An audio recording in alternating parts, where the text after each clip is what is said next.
Well, I like to make a distinction between the things in our lives that we call struggles or difficulties.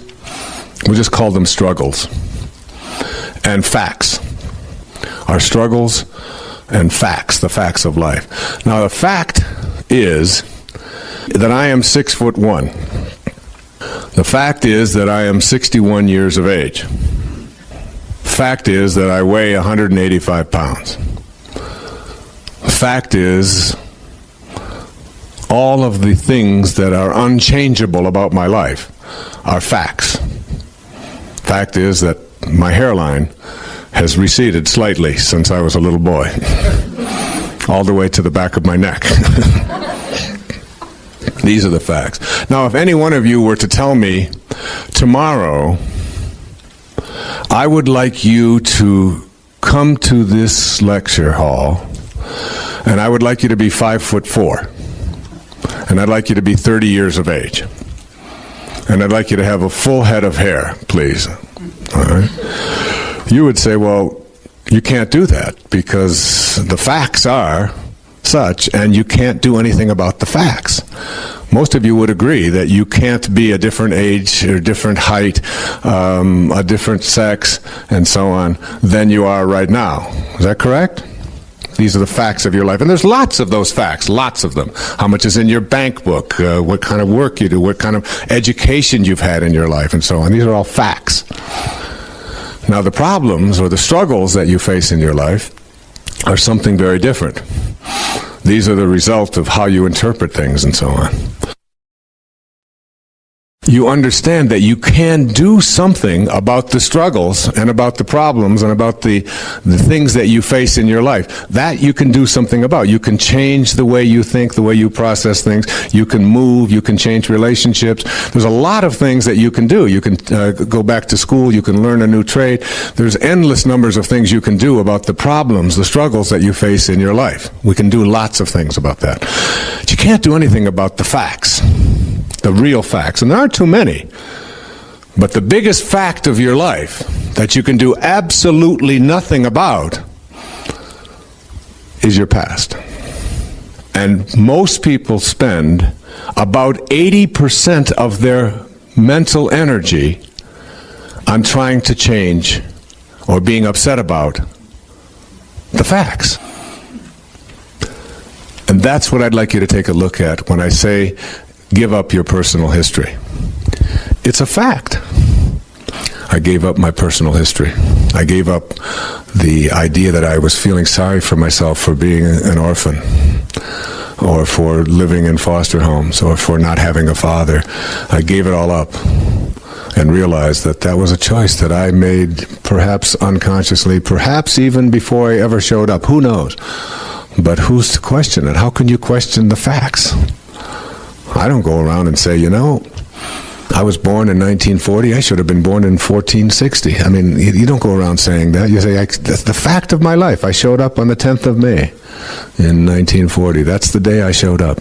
And by giving up our personal history, what we do is we give up our attachment to the past and our bonding to our wounds.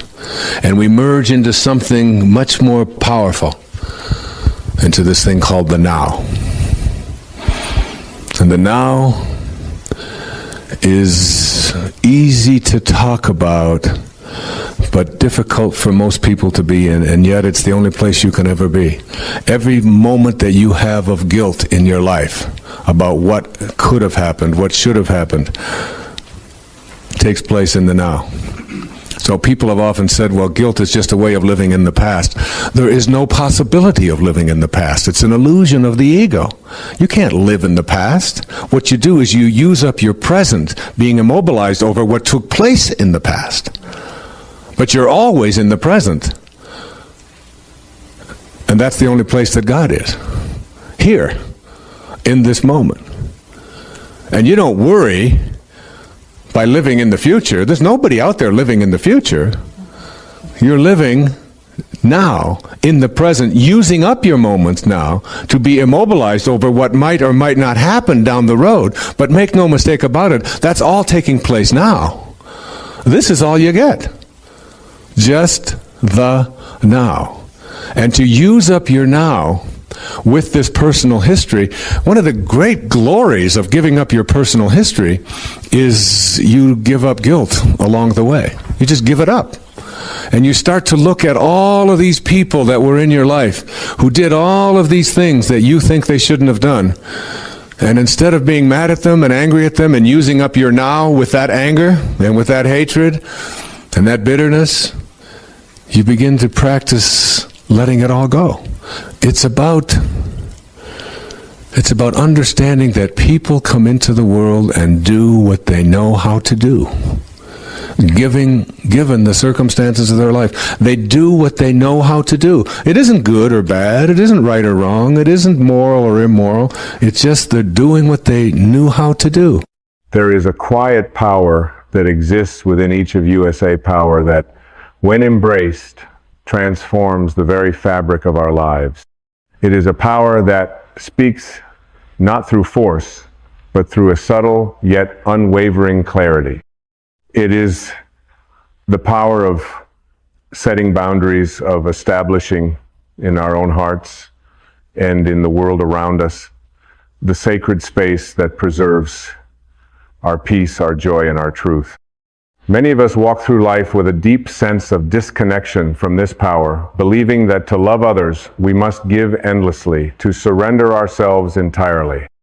We have been taught to ignore our own needs, to sacrifice our well-being for the sake of others, and to be endlessly accommodating, even when it costs us our sense of self. But this, my dear friends, is not the path of self-love. This is the path of depletion, of losing touch with the essence of who we are, and of abandoning the very heart of our truth. True love, real love, begins with the deep respect and honor we show to ourselves. And one of the most sacred ways to honor yourself is by establishing boundaries that reflect your worth. Boundaries are not walls to keep others away. They are bridges that connect you to your own heart and soul. They are the language of self-respect, spoken not in words but in actions, in the choices you make, in the way you move through the world with a quiet confidence that says, I am worthy of peace. I am worthy of love. I am worthy of my own presence. Boundaries are not limitations, nor are they restrictive. On the contrary, they are liberating. They are the invisible lines that allow your soul to expand into its true potential without fear of being overwhelmed, exploited, or diminished. They are the spaces where you find yourself again, where you remember who you truly are without the noise of the world drowning out your inner voice. Imagine, for a moment, a garden. This garden is your life, your spirit, your essence. It is lush and vibrant, filled with the flowers of your dreams, the fruits of your efforts, and the beauty of your soul.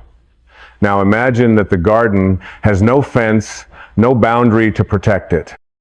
It is vulnerable to the elements, to the animals that wander through, to the weeds that seek to overtake it. Without a fence, this garden is open to anything and everything, both the nourishing and the destructive. But when you place a boundary around that gardenia gate, a fence, a wall of love and respect, you are not shutting out the world. You are simply ensuring that only that which nourishes you can enter. You are making space for your soul to grow, free from the encroachments of negativity, fear, and unhealthy influences. Your garden becomes a sanctuary, a place of peace, a place where you can breathe, bloom, and become all that you are meant to be. This is what boundaries do for your life. They create the space for you to exist fully in your truth, without compromise, without apology. Boundaries are the essence of your self-respect. They are the sacred lines that tell the world, this is who I am, and I will no longer accept anything less than my highest good. But to set boundaries, we must first understand something profound about ourselves. We are not here to please everyone. We are not here to be liked by everyone. We are not here to carry the burdens of others at the expense of our own peace. This is not selfishness. This is self-respect. And when we learn to honor ourselves in this way, we begin to realize that we are not only honoring ourselves, but we are also teaching others how to treat us. The most loving thing you can do for yourself is to honor your own needs, if you constantly give without receiving, if you allow others to overstep your boundaries, you are sending a message to the universe that you are not worthy of being treated with the same care and respect you so freely offer to others. You are teaching the world that it is okay to take from you without offering anything in return. And this, my friends, is a disservice to your soul. Boundaries are not about controlling others. They are about taking control of your own life. They are not about telling others what they can or cannot do, but rather about expressing your needs and making sure that you are not compromising your own well-being for the sake of others. Boundaries are a declaration of self-worth, a deep acknowledgement that you deserve to be treated with dignity, with respect, and with love. And yet, despite the power and importance of boundaries, many of us resist setting them. We fear the discomfort that may arise when we say no to someone or when we stand up for ourselves in the face of opposition. We fear rejection, judgment, and conflict. We believe that setting boundaries will make us seem rude, selfish, or unkind. But in truth, it is the opposite that is true. When we fail to set boundaries, we are being disrespectful to ourselves. We are dishonoring the divine spark within us. And we are allowing our energy, our time, and our love to be squandered by those who do not value us. The fear of setting boundaries often comes from a deep-seated belief that we are not enough, that we must constantly give in order to be worthy of love or acceptance. But this is a lie.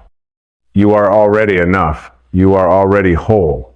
You do not need to prove your worth to anyone by overextending yourself, by exhausting your energy, or by compromising your truth. You are deserving of respect, of space, and of peace, simply because you exist. When you begin to set boundaries, you will notice a shift in your life. You will begin to feel more at ease with yourself, more grounded in your own sense of purpose and direction.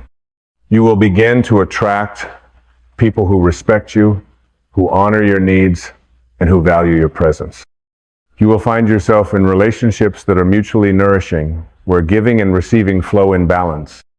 You will no longer feel drained, depleted, or overwhelmed, for you will have created the sacred space to nurture your own soul. Boundaries, my dear friends, are not walls of separation. They are the walls of self-love, self-respect, and self-care. They are the space in which you can breathe, grow, and evolve into the fullest expression of who you are. They are the language of your soul, speaking clearly and decisively to the world, I am worthy of love, I am worthy of peace, I am worthy of my own presence. So I ask you now, what boundaries do you need to set in your life? What are the areas where you have been overextending yourself, where you have been giving without receiving, where you have been neglecting your own needs? What are the relationships, the situations, the environments that are draining your energy and preventing you from living in your truth? It is time, my friends, to take a stand for yourself.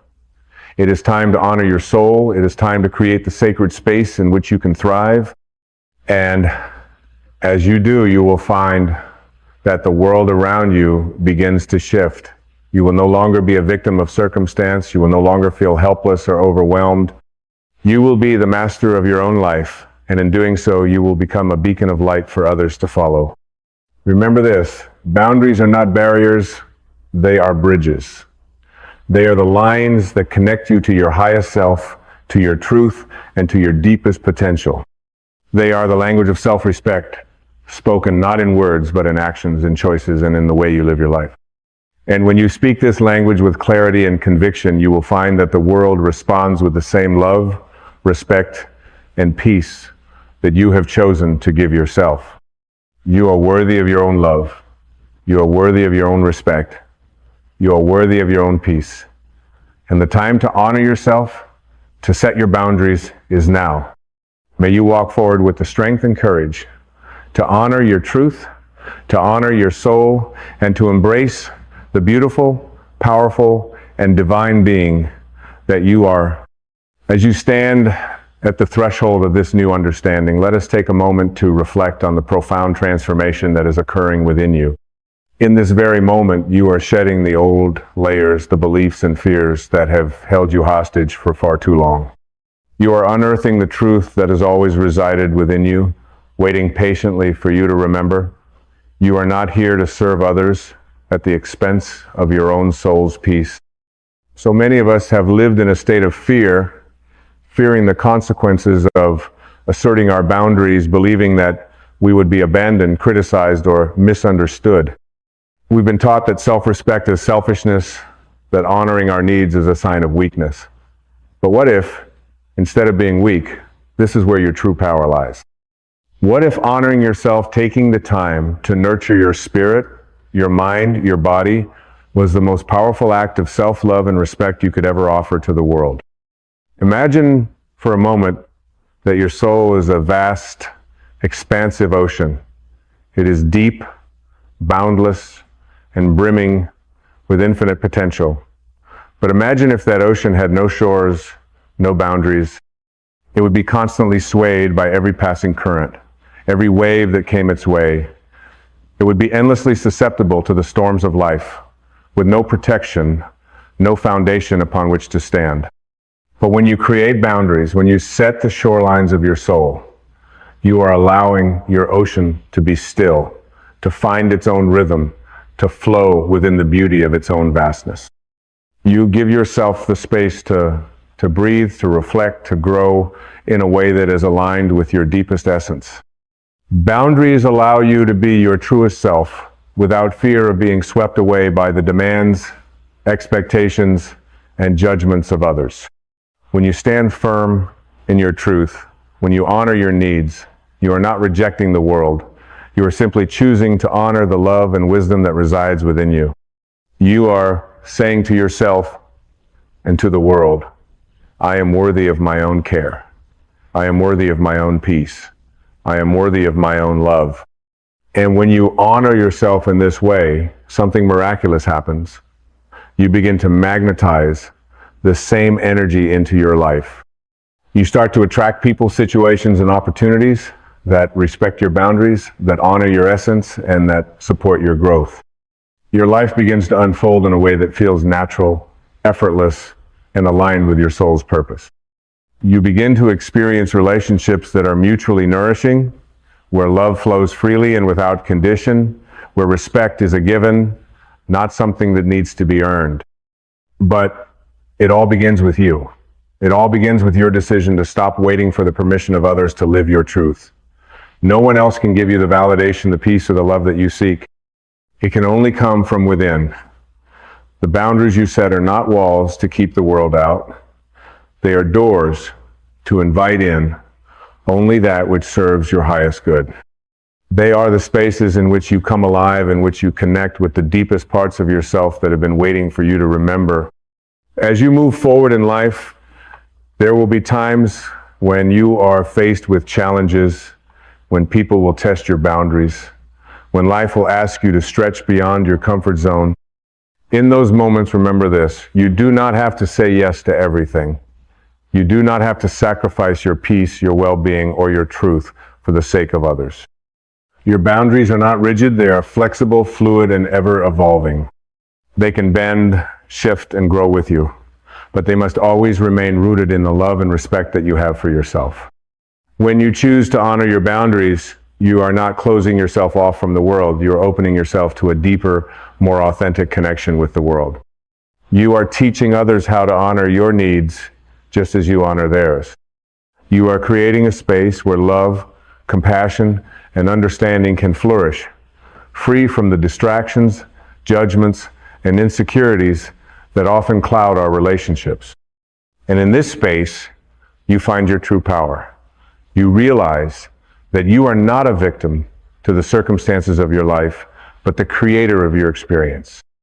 You are no longer bound by the expectations of others, but free to live fully in alignment with your soul's truth. You become the master of your own destiny, no longer waiting for the world to define you, but instead defining the world around you with the strength of your love, your clarity, and your boundaries. This, my friends, is the path of true freedom. It is the path of self-respect. It is the path of honoring yourself, of giving yourself the space to become the fullest expression of your divine self. It is the path of saying, I am worthy of love, I am worthy of peace, I am worthy of my own presence. And as you walk this path, you will discover that the more you honor yourself, the more you are able to give to others. The more you set boundaries that protect your peace, the more you have to offer the world. Your energy becomes pure, radiant, and untainted by the noise of the world. You become a beacon of light for others to follow, a living example of what it means to live in alignment with your highest self. So, take this moment to breathe deeply, to center yourself, and to reflect on the boundaries you need to set in your life. What are the areas where you have been overextending yourself? What are the relationships or situations that are draining your energy and keeping you from fully embracing your truth? What are the boundaries that will allow you to live with greater peace, greater joy, and greater alignment with your divine purpose? It is time, my friends, to honor yourself. It is time to step into the fullness of your being, to create the space where you can thrive, and to embrace the love, respect, and peace that you so richly deserve. As you do, you will find that the world around you begins to shift. You will find that you no longer need to chase love, peace, or happiness. They will come to you naturally as a result of the boundaries you have set in place. Remember this: you are worthy of your own love. You are worthy of your own respect. You are worthy of your own peace. And when you honor these truths within yourself, the world will reflect them back to you in ways that you never thought possible. May you walk forward with the strength and courage to honor your truth, to honor your soul, and to embrace the beautiful, powerful, and divine being that you are. You are worthy of every good thing that life has to offer, and it begins with the simple yet profound act of setting boundaries that reflect your worth. As we continue this path, you will encounter moments that will test your resolve. Life, in its infinite wisdom, often presents us with opportunities disguised as challenges, asking us to stand firm in our truth. These tests are not obstacles. They are invitations inviting you to rise to the occasion, to hold your boundaries with grace and conviction. There will be moments when the people around you do not understand your boundaries. They may resist, they may challenge, or they may try to convince you that you are being too rigid, too self-centered, or too demanding. In these moments, remember this: your boundaries are not meant to be understood by everyone. They are meant to be felt deeply within the core of your being. The world may not always honor your boundaries, but that does not mean that they are not valid. The essence of a boundary is that it is personal, it is sacred, and it is rooted in your divine right to be at peace with yourself. You see, boundaries are not about controlling others. They are not about manipulation or punishment. They are about creating the space for your soul to breathe, to thrive, and to evolve.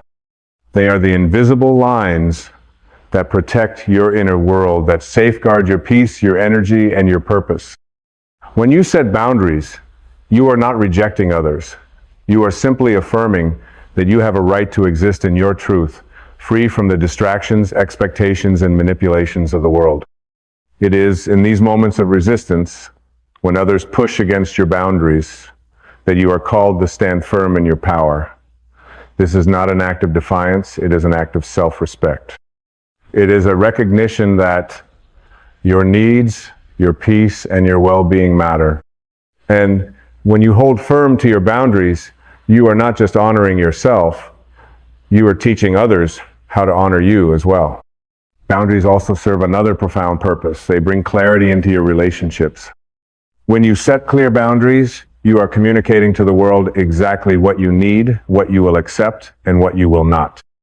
This clarity opens the door for deeper, more meaningful connections, because you are no longer engaging in relationships that drain your energy, that leave you feeling unseen, unheard, or unappreciated. Boundaries remove the ambiguity and allow both you and the other person to operate in a space of mutual respect, understanding, and trust. It is important to remember, however, that boundaries are not set once and for all. They are living, evolving expressions of your ongoing journey. As you grow, as you evolve, so too will your boundaries. What once felt right may no longer align with your truth, and that is perfectly okay. The act of setting and adjusting boundaries is an ongoing process of tuning into your deepest needs, your soul's desires, and your highest good. It is about being flexible and adaptable while never compromising your inner peace or your worth. Now, you may ask, what happens when you do not set boundaries? What happens when you allow others to overstep? When you do not speak your truth, or when you ignore the gentle whispers of your soul? The answer is simple. You begin to lose yourself. Slowly, gradually, over time, you become disconnected from your true essence. You may begin to feel depleted, overwhelmed, or resentful. You may find that you are constantly giving, but never receiving, that you are pouring from an empty cup. And when this happens, your soul begins to wither, and you lose sight of the peace, the joy, and the purpose that are meant to flow freely through you. But this does not have to be your reality. You do not have to live in a state of depletion. You do not have to live in a constant state of compromise or self-sacrifice. You have the power, the divine right, and the strength to reclaim your energy, your peace, and your truth. And it begins with a simple yet profound act of setting boundaries, of saying no when you need to, of walking away from situations that drain you, and of honoring the divine presence within you that seeks only peace, love, and joy. As you begin to honor your boundaries, something magical begins to unfold. You will notice that your energy becomes more vibrant, more focused, and more aligned with your soul's purpose. You will notice that your relationships become more authentic, more nourishing, and more fulfilling. And most importantly, you will notice that you begin to feel more at home with yourself, more at peace with your choices, and more aligned with the divine truth that resides within you. This is the gift of boundaries, the gift of reclaiming your power, your peace, and your divine essence. When you set boundaries, you are not rejecting the world. You are inviting the world to meet you at the level of your truth.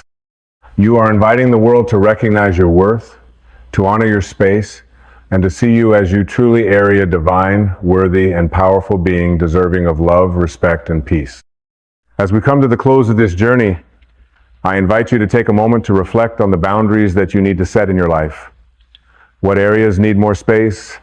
What relationships need clearer definitions?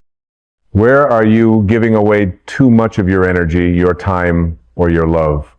What are the changes that you can make right now that will honor your soul and create the space for your highest self to emerge? Remember, setting boundaries is not an act of selfishness, it is an act of self-love. It is the foundation of a life lived in alignment with your truth. It is the key to unlocking your full potential, to stepping into your power, and to living the life that you were always meant to live. May you walk forward with courage, with clarity, and with the unwavering knowledge that you are worthy of every good thing that life has to offer. May your boundaries be strong, and may they be an expression of the love, respect, and peace that you hold within. And may you continue to honor yourself, your soul, and your divine purpose, knowing that you are enough, you are worthy, and you are loved just as you are. You are the creator of your life. You are the master of your boundaries, and you are the keeper of your peace. As we reach the final part of this transformative journey, let us reflect on everything that has been shared and understood. You have discovered the profound power that comes from setting boundaries, boundaries that protect your peace, that honor your worth, and that create the sacred space necessary for your soul to thrive. You have learned that boundaries are not barriers to others, but bridges that connect you more deeply with your highest self, allowing you to walk through life with clarity, strength, and divine purpose. The path to true freedom is not one of endless compromise or self-sacrifice. It is the path of reclaiming your divine right to exist in your fullest expression, free from the influence of external demands that threaten your inner peace. And while The road to setting boundaries can be challenging at times, especially when you fear the reactions of others. It is the most loving and empowering act you can make. It is the act of honoring your own soul, your own needs, and your own truth, knowing that when you do this, you create the space for your life to unfold with ease, grace, and alignment. But now, I ask you, how will you walk forward?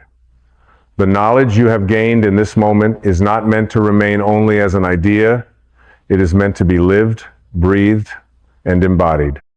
It is time for you to take the first steps toward honoring yourself in the most sacred way possible by setting boundaries that reflect your worth, your truth, and your divine right to peace. It is time for you to look at the areas of your life where you have been overextending yourself, where you have allowed others to take too much, where you have neglected your own needs for the sake of others. Take a deep breath and ask yourself, what are the areas of my life that require more respect? Where do I need to draw the line and say, this is enough? Perhaps it is in your relationships, those that have drained you, taken from you, without offering anything in return. Perhaps it is in your work where you have given tirelessly, but the balance of energy exchange has been off, leaving you feeling undervalued and exhausted. Perhaps it is within yourself, where you have allowed old fears, limiting beliefs, and self-doubt to overrun your thoughts, preventing you from living your fullest life. Whatever it is, know this: you have the power to change it. The moment you say no to something that no longer serves you, you are not only freeing yourself, you are creating space for something greater to enter. You are creating space for peace. You are creating space for love. You are creating space for your soul to expand, to rise, and to be seen in its fullest light. Remember, my friends, that boundaries are not a form of isolation. They are an invitation for others to meet you at the level of your truth. When you set your boundaries, you are teaching the world how to treat you, and you are teaching others how to honor their own needs as well. Boundaries create a ripple effect, encouraging those around you to live with more integrity, more authenticity, and more respect for themselves and others. So, as you move forward, embrace the power of saying no when necessary. Embrace the power of choosing your peace over pleasing others.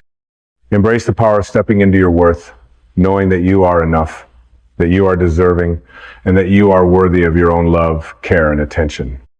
This is your time, the time to reclaim your soul, the time to honor your truth, the time to live with boundaries that allow your spirit to soar, unfettered by the expectations and demands of the world. You are not here to give endlessly without receiving. You are not here to be the martyr, to lose yourself in the service of others. You are here to live fully, to live joyously, and to live in alignment with the divine truth that resides within you. And so, I ask you now, will you honor your boundaries? Will you stand tall in your worth and create the space necessary for your soul to thrive? Will you choose peace, respect, and love, both for yourself and for those you encounter on your journey? I know you will. You have everything you need to walk this path, and as you do, you will become the living example of what it means to live in self-respect, self-love, and self-honor. You will become a beacon of light for others to follow, a reminder that boundaries are not walls to shut the world out, but doors to allow the world in only at the level of your highest truth. And in this space, you will discover the boundless freedom that comes with living in alignment with your divine essence. You will realize that you are not just surviving, you are thriving. You are no longer a victim of circumstance. You are the master of your own life. You are no longer afraid of setting boundaries because you understand that they are the language of self-respect, the language of self-love, and the language of freedom. So, as we come to the end of this journey, I leave you with this final thought. Your life is your own. It is a sacred, divine expression of who you are, and it is yours to shape, to nurture, and to protect. May you walk forward with the strength, the clarity, and the unwavering confidence that comes from knowing your worth, from setting boundaries, and from honoring your truth. You are worthy, you are enough, and you are loved just as you are, this is your time to rise. This is your time to shine. This is your time to live the life you were always meant to live. And so it is. There will come a time in your life when the mirror can no longer lie to you. A moment when you no longer rush to your reflection seeking approval, validation, or some borrowed beauty reflected back from the gaze of someone else. A moment when the echo of all your chasing will meet the silence of your soul, and in that silence you'll remember you've been seeking in the wrong direction all along. You weren't meant to beg for love. You were born to be it. Love, in its truest form, has never been something to earn or plead for. It is not something that gets traded, bartered, or handed out by someone else like a reward. It is not measured by attention or withheld like punishment. Love is not a performance. It is not a negotiation. It is your origin. It is your essence. It is what you are, beneath the noise, beyond the past, before the wounds were even named. You are not missing love. You are missing the awareness that it has always been within you. Every time you search for it in someone else's approval, you abandon the infinite source already pulsing quietly in your own heart. Every time you begged for someone to stay, you forgot that no one leaves you but your own belief, that you needed them to complete you. No one can abandon you except the version of yourself that was never truly you. We live in a world obsessed with finding the one. But what if the one you were meant to find was yourself? Not the version shaped by society. Not the identity patched together from rejection, comparison, and shame, but the soul underneath the timeless being who came into this life whole, radiant, and completely free. The real tragedy is not that others fail to love us.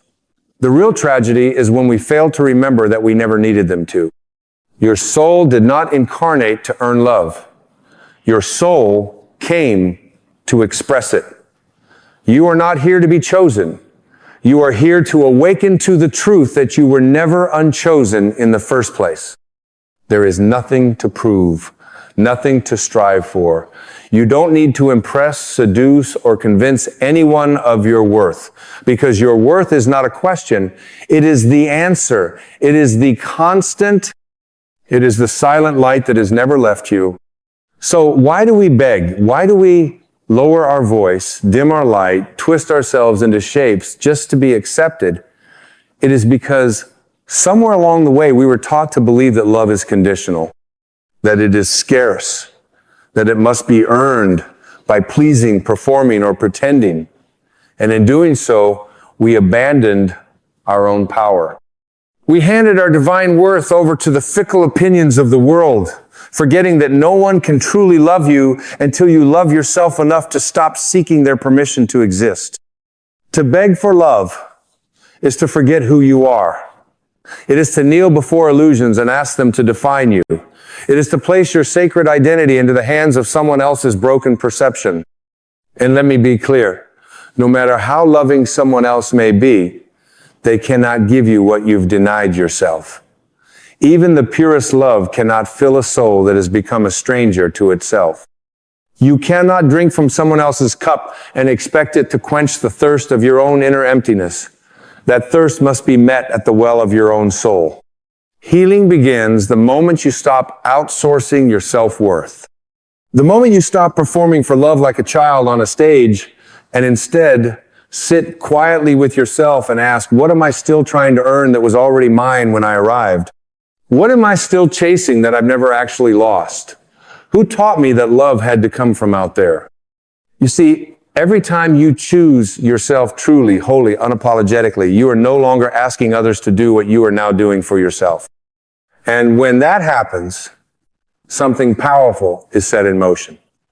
The love you give yourself becomes a frequency, a signal, a divine mirror. And everything in the universe begins to reflect that vibration back to you, not because you demanded it, but because you aligned with it.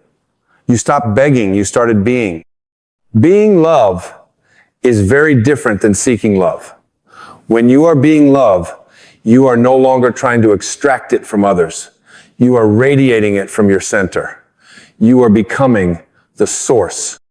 And the irony of this shift is that the very love you once chased begins to find you naturally, effortlessly, not because you finally became enough, but because you finally stopped trying to prove that you weren't. There are no conditions to divine love. It doesn't ask for credentials. It doesn't check your history. It doesn't care about the mistakes you've made or the scars you carry. In fact, it whispers, come exactly as you are. You've always been enough. And if that voice has grown faint in your life, it's not because it left, it's because you stopped listening.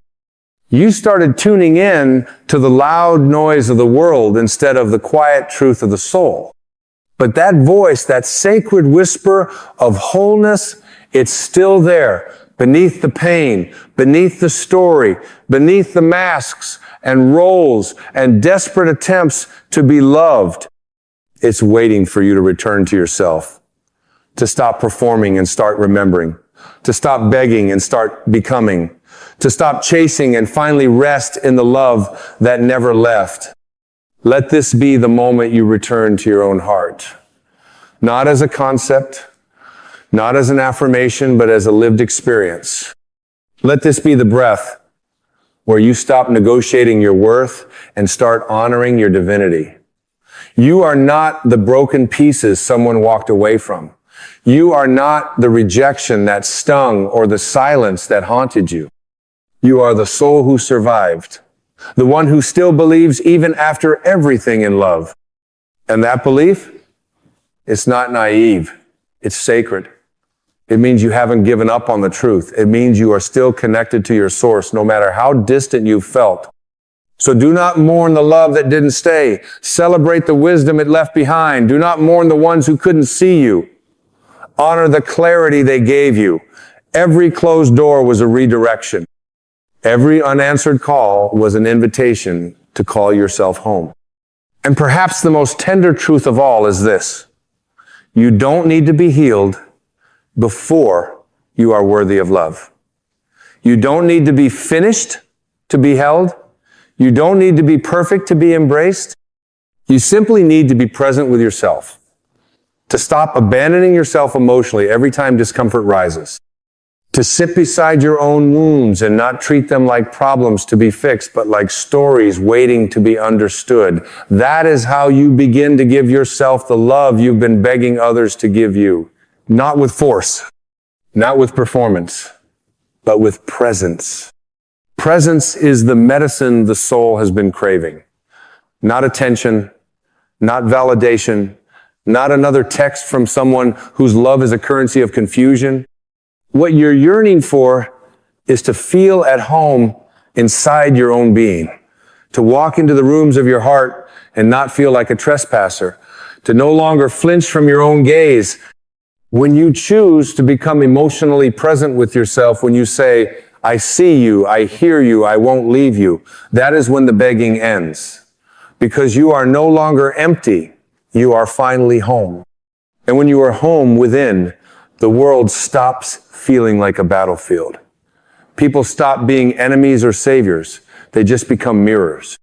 And you begin to recognize that the ones who withheld their love were simply reflecting the love you had not yet fully claimed for yourself. They weren't the source of your pain. They were the spotlight on your hidden beliefs. The real ache was never their rejection. It was your own silent agreement that you deserved it. You do not deserve crumbs. You do not deserve to be almost loved, nearly chosen, conditionally embraced. The love you give yourself must be a feast, not a ration. It must be unconditional, not because you've never faltered, but because your soul has never ceased to be whole. The ego is the one that counts flaws and keeps score. But your soul, it only knows how to love without hesitation. It only knows how to pour, not barter. And when you align with that part of yourself, you stop participating in relationships that require you to shrink in order to stay. To give yourself love is to reclaim your spiritual authorship. It is to take the pen back from the hands of fear and begin rewriting the script you've been performing. A script that said you had to earn your place. That said you were lovable only when quiet, only when pretty, only when small, only when useful, but the soul doesn't work that way. The soul says, you are loved when you are messy. You are loved when you're lost. You are loved when you forget. You are loved, period. And that period is everything. It is the end of the search. It is the exhale after years of holding your breath. It is the stillness that returns when the storm of self-rejection finally passes. Because all the chasing, all the pleasing, all the pretending, it was never love. It was survival. It was the desperate strategy of a soul that forgot it was already whole. But once you remember, once you taste the peace of no longer needing to be anyone but who you are, you will wonder why you ever searched anywhere else. There is no healing more powerful than becoming your own safe place. No relationship more sacred than the one you nurture with yourself. Not out of ego, but out of devotion. Not out of isolation, but out of integration. When you hold space for yourself, the world holds space for you. When you stop abandoning your own needs, you stop tolerating the emotional starvation that once felt normal. And what once felt like love, the highs, the lows, the confusion will no longer move you. Because truth is quiet, love is calm, and you will have become both.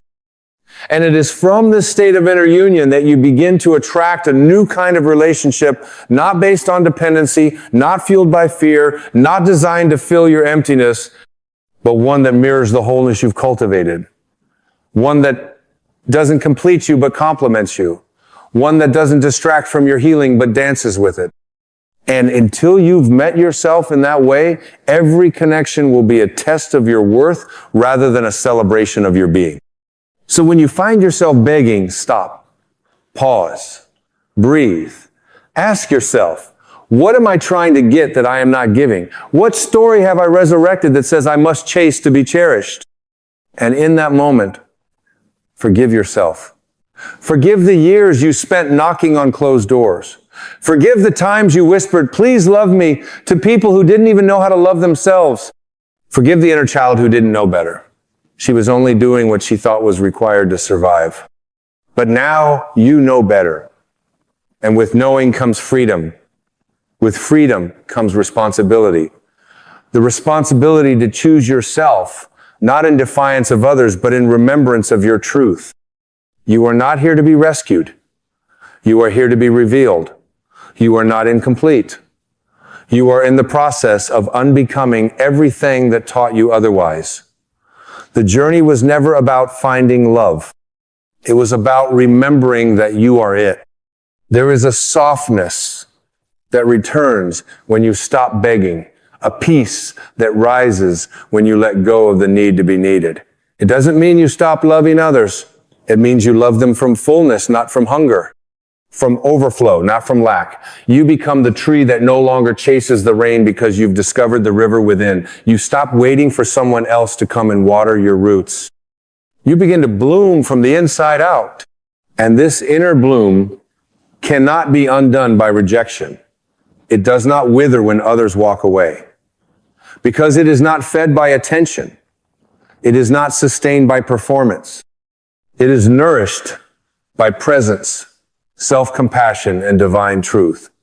This kind of love is immune to drama, immune to manipulation, immune to the games that once held you captive. Because once you have met yourself in your own heart, no counterfeit connection can satisfy you again. Let the ache remind you, not of what you've lost, but of what you are ready to claim. Let the loneliness guide you, not to desperation, but to deeper intimacy with yourself. Every longing is a messenger. Every trigger, a teacher. Every disappointment, an initiation. They are not signs that love has left you. They are signs that your soul is calling you back. Back to the place where love is not earned, but embodied. Keep breathing with this rhythm of remembrance. Let each breath be a prayer. I am worthy. I am whole. I am already love. Let that be the mantra that rewrites your story. Not because you're trying to convince yourself, but because deep down you already know. You've always known. It's just that now you're ready to live it. And now, as you settle into this sacred remembrance, something profound begins to shift inside you. Not loud, not sudden, but as gentle as a sunrise washing away the long night. You begin to see that every unmet expectation, every heartbreak, every silence that once screamed abandonment was never about them. It was always the universe whispering, return to yourself. They cannot give you what you are still withholding from your own heart. And in that holy returning, you start to listen differently. You begin to hear the sound of your soul, not the noise of your fears, not the echoes of your childhood pain, but the quiet, unshakable voice of your eternal self. The voice that doesn't yell, but guides. The voice that says, you don't need to chase them, you need to find you. You don't need more attention, you need more alignment. And when you begin to trust that voice more than the fear, more than the history, more than the wounds, you stop clinging to what was never meant to stay. You see, love is not something to hoard. It's something to become. And becoming it means you have to surrender your addiction to being chosen. It means you have to lay down your fear that being alone means being unworthy. Solitude is not emptiness. It's sacred space. It's the inner temple where your truest self finally speaks uninterrupted. And in that space, there is no desperation, only devotion. No groveling, only grace. You begin to notice that your peace no longer flinches in someone else's absence. That your joy no longer rises and falls with how much affection they offer. You become unshakable, not because you've hardened, but because you've healed. You've rooted yourself in truth so deep that the winds of rejection no longer uproot your spirit. You walk away from what doesn't align, not in anger, but in reverence. Because now you love yourself too much to remain where your soul is shrinking. And this is when the universe begins to meet you differently. Not because it changed, but because you did. You raised your vibration from please choose me to I choose me. From I hope I'm enough for them to I am enough. And they are either aligned or not. And the irony is, the more you no longer need to be loved in a certain way, the more love flows to you in the purest ways. Not because you demanded it, but because you've become it. This is the divine law of frequency. You attract what you embody. When you vibrate from fullness, you repel what drains you and magnetize what uplifts you. And love, real love, cannot resist a soul who no longer begs. Because begging is the energy of separation. It says, you are my source. But love, real, divine, conscious love, is found in the energy of union. It says, I am my source, and in that I can meet you as a whole being. You no longer need to be rescued. You are the rescue. You no longer need to be validated. You are the validation. You no longer need to be seen by another in order to see yourself. This is freedom. This is emotional sovereignty. This is what happens when you stop looking outward and begin living inward. When you stop chasing illusions and start anchoring in your own sacred truth. And in this truth, you will walk into rooms differently. You'll speak without shrinking. You'll love without losing yourself. You'll hold space for others without abandoning your own. You will no longer confuse intensity with intimacy. You will no longer interpret mixed signals as a challenge to be deciphered. You will simply recognize misalignment and walk away, not from ego, but from clarity. You will no longer fear being alone. Because now you understand, being alone with your soul is the most holy company you'll ever keep. The silence is not a void. It's a doorway. A portal back to your presence, and in that presence, miracles begin to unfold. Not because life suddenly becomes easier, but because you are no longer living from a fractured place. You are living from essence. Let your life become an offering, not to win love, but to express it. Let your joy be unconditional. Let your boundaries be sacred. Let your standards be written in light, not in desperation. You are not hard to love. You are hard to manipulate. You are not intimidating.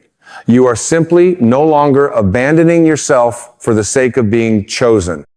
And that is what makes your energy unshakable, not because you are guarded, but because you are finally grounded. And when the past comes knocking, and it will, you don't need to answer with fear. You can open the door with grace and say, I no longer live there. When the old patterns whisper, you are too much, too difficult, too this or that, you'll respond, I am exactly as I am meant to be, and I am not for shrinking anymore. You'll begin to carry yourself like someone who knows the divine lives within them, because it does. Then let us now complete the journey, not by ending it, but by coming home to where it always began, within you. There is a kind of peace that doesn't arrive like lightning, but like the soft return of your own breath. It doesn't scream or demand applause. It simply settles in deep, sacred, and certain. That peace is what happens when you stop trying to earn your place on this earth. When you stop performing for love that was never meant to be bartered in the first place. When you stop trying to become lovable and realize you already are. You are not a project. You are not an open wound to be endlessly patched up by others. You are not a mistake waiting to be corrected by someone else's approval. You are a living miracle, the breath of God made visible in human form. And the moment you reclaim that truth, the moment you stand in it, not as a concept, but as an embodied reality, you stop begging for love because you finally remember that love was never outside of you. Let this moment be a resurrection. Let it be the moment your old story dies, the story that said you had to chase, perform, or be chosen to matter. Let it be the moment you stop searching for someone else to see your light and instead become the one who holds it with reverence. You no longer need to plead for recognition.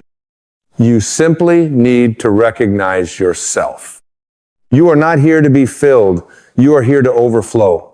You are not here to be defined by someone's affection. You are here to radiate your own. You are not here to shrink in the presence of others. You are here to expand in the presence of truth. And truth is this: you were never broken. You were becoming. You were never too much. You were overflowing. You were never hard to love. You were waiting to love yourself first. You have not failed because someone walked away. You have awakened. You have remembered. And in this remembrance, you no longer settle for scraps. You no longer distort yourself to fit the mold of another's limited vision. You become the vessel of love that pours without needing to be refilled by others. Because you have tapped into the infinite well within the source, the silence, the sacred center of your being. And yes, love may still arrive from others. In fact, it will. But it will not arrive because you begged for it. It will arrive because you no longer did, because you aligned, because you embodied, because you finally surrendered the need to be completed, and in doing so, became whole. This is the power of spiritual self-love. It does not isolate you. It connects you to everything. It does not harden you. It frees you. It does not make you superior. It makes you true. When you walk in this kind of love, you become an invitation not for people to fix you, but to meet you as they are. You stop searching for the one and start becoming the one for yourself. And in doing so, you become a mirror for others to remember themselves too. That is the ripple of self-love. It is not selfish. It is sacred. It is not indulgent. It is awakening. You teach the world how to treat you by how you treat yourself. And the world begins to respond not to your words, but to your frequency. That frequency says, I am enough. I am whole. I am no longer available for anything less than truth. And the truth is, you no longer chase what you are, you embody it. You no longer explain yourself to those committed to misunderstanding you. You no longer try to resurrect connections that were assignments, not destinies. You no longer suffer for the sake of keeping others comfortable. You rise, you rest, you remember. And as you remember, let this be your prayer, not a plea, but a proclamation. I release the story that I must earn love. I release the lie that I am only worthy when needed. I release the identity that was shaped by rejection. I return to my soul. I return to my truth. I return to the knowing that I am love itself. From this day forward, may you walk not in search of love, but in the radiance of it. May you no longer settle for connections that cost you your peace. May you become the sanctuary you once searched for. And may you always remember, the love you were begging for was never in their hands. It was always in yours. And so it is. And so you are.